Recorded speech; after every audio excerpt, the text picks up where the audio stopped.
and welcome to a new video. I hope that you are happy and healthy, and in this video I'll be reviewing these Micron Sakura pens. As you can see, it is a set of 6 pens with 4 fine liners, 1 graphic pen and 1 brush pen. These are the size of the different tips.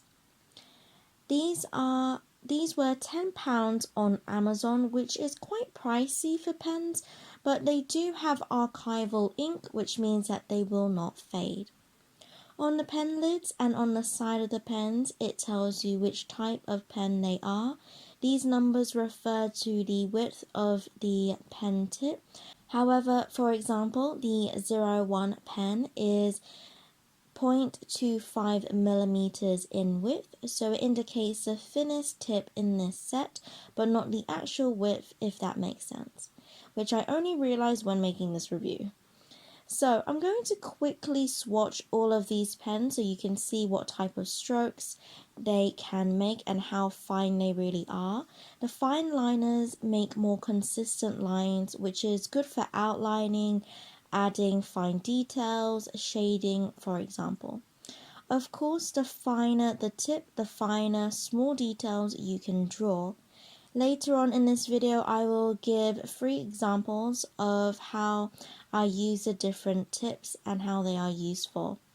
So, then the graphic pen has a softer nib than the fine liners. The fine liner tips are not flexible, allowing them to make consistent lines.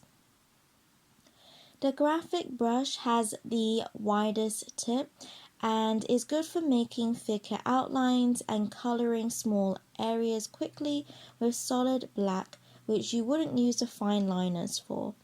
Then the brush pen has the most flexible nib within this set, which gives you more freedom to change the thickness of the strokes depending on how much pressure you add. Applying a little more pressure down on the pen onto the paper will make a thicker stroke and finer strokes with less pressure. The brush pen is also great to draw fine strokes as it has a fine pointed tip. But as you can imagine, with such a soft nib, it is harder to create a consistent thickness as its perks come with being able to vary the thickness, hence the useful combination of the fine liners and the graphic brush.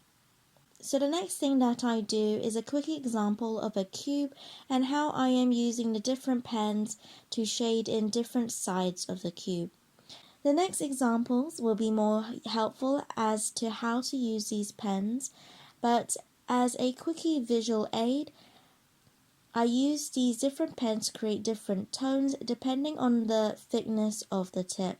So for the lightest side, I use the 01 pen. Then for the middle tone side, I use the 05 and 08 pen. And then I use a graphic pen to shade in the darkest side in complete shadows. Okay, so since newly using these pens, I realized a really helpful perk or benefit of these pens, and that they are very fast drying, which is really handy as you are less likely to smudge and ruin your pen drawing. And so I wanted to put this to the test and see how fast they actually dry, and does it change depending on the type of pen. I've got my timer so that you can see in real time that I tested it out. At times I will be a little early or a little late, but not too far off. So I drew 5 strokes and then saw if after 3 and 5 seconds if it was dry. I'll have the real-time footage and audio, so the audio may be a little inconsistent and breathy, but you'll be able to see the results and my live first impression. 5 seconds. Okay, so 1, 2, 3, 4, 5.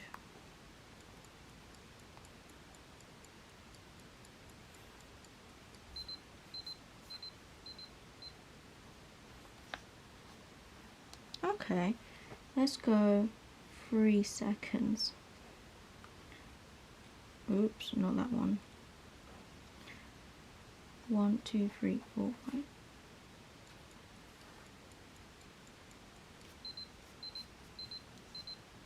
Wow. Okay, cool. That dries really quickly. Alright. Let's try doing a graphic pen. Alright, let's go with like 0.8 first. Okay. Right. 0.8. 5 seconds. Okay. 1, 2, 3, 4, 5.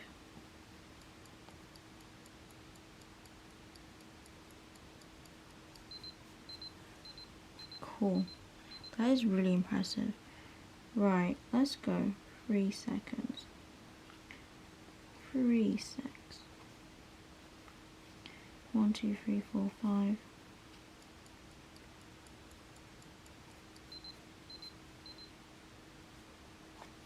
Cool. That is really cool. Alright. Like, you can't see, I don't know if you can see anything, but like, nothing. Alright, that's really cool. Alright, let's go. We'll go we'll go graphic.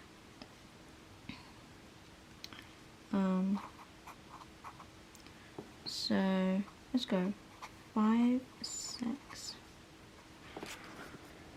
You see that? Okay, cool. 1, 2, 3, 4, 5.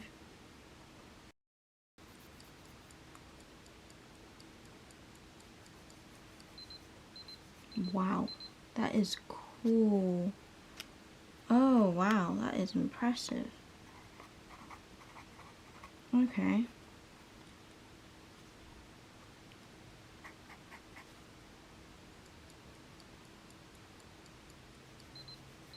Wow, it still doesn't smudge. That is really cool.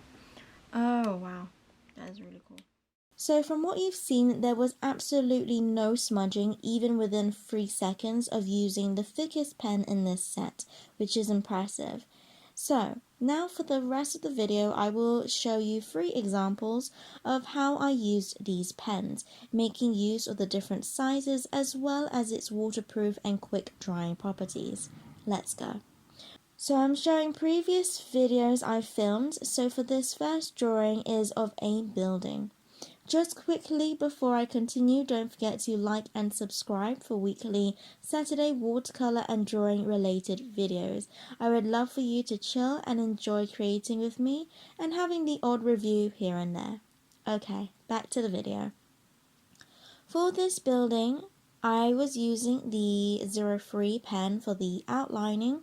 If you are drawing on a small page and drawing something with detail, then the 03 and 01 pen are useful in this way.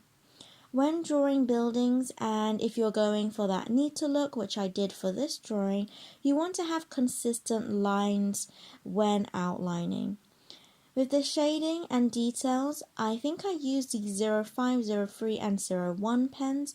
As you can see, I either add details through drawing bricks, for example, but also fine tips are useful for having more control when shading, as fine tips allow you to gradually build up layers of cross-hatching to then darken an area, whereas a thick pen will lose the detail and the variety of tones within a small area.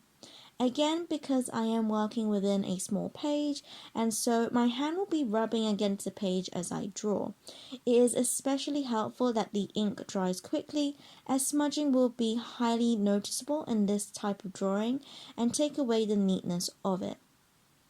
I could also use these pens with a ruler, which is helpful if you need help creating straight lines in your drawing, for example, drawing a building.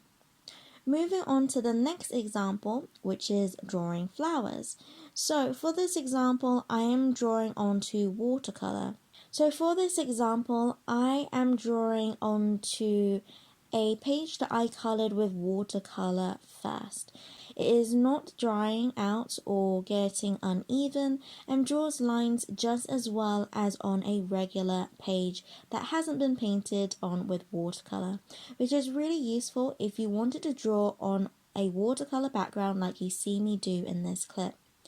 I will have all 3 videos which I am using as examples in this video's information card if you wanted to check it out. In this video, I drew more wispier lines where at the end of a pen stroke, I will quickly lift my pen off the page and the stroke tethers out into a thinner stroke. This was easy to do with these fine liners, and the fine tips allow for the rose drawing to have a delicate look.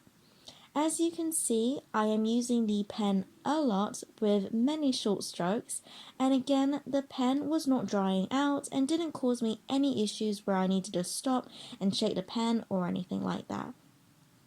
I was able to use, I think it was either the graphic pen or the 0.08 pen to make the outline of the petals thicker so that they are better defined. Another example of the usefulness of these variety of pens. The third and last example is a mandala, and this example takes advantage of the waterproof ink. So, does it work well if you apply water and ink on top? And yes, it does. The ink does not tether out, it does not bleed, and it's still black and saturated even when I paint with ink on top.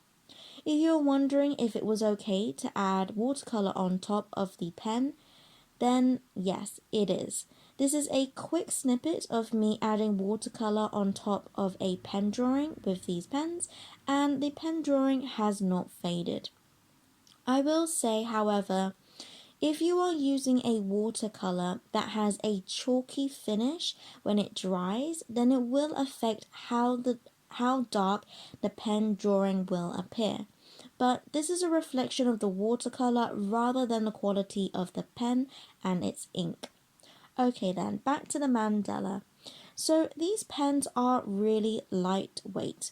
So it does mean that it is a little harder to make smooth controlled lines, but I think this is also down to practice, and I have quite unsteady hands, so I won't fault the pens for this, as there are more benefits with the pens being lightweight, as it will prevent causing more strain on your hand if you are drawing for a long period of time.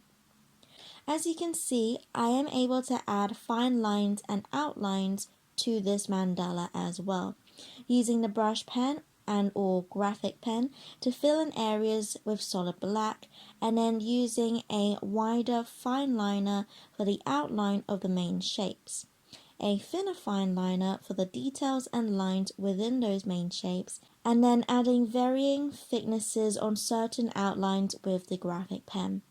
The brush pen was useful to adding small corners as well for this mandala. Right, that is all my thoughts so far for this review. So in the end, I highly recommend this pen set and hopefully gave you a few reasons why they can help you with your pen drawings. If you like this video and want to see more reviews, then you can check out my reviews playlist. But that is all from me. So as always, God bless, and I'll see you later.